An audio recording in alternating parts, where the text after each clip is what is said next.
Hello, in front of me I have a Garett Women Nicole smartband, and I'm gonna show you how to unpair this smartband from the Android phone. First, we need to open the JuPro application on the phone that is paired with our smartband.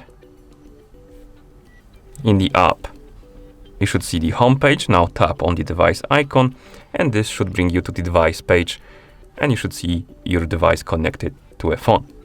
Now tap on the disconnect the device button, tap on confirm, and the device should disappear from the device page.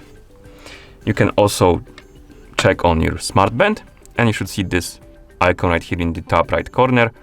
It should look like this. It should be empty in the middle, basically, if the smartband is disconnected from a device.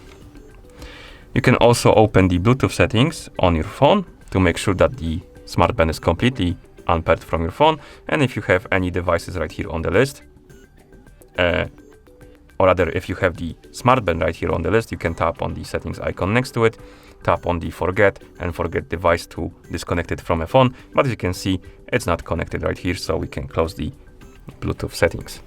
Okay, and that's how you unpair this smartband from the Android phone. Thank you for watching. If you found this video helpful, please consider subscribing to our channel and leaving the like on the video.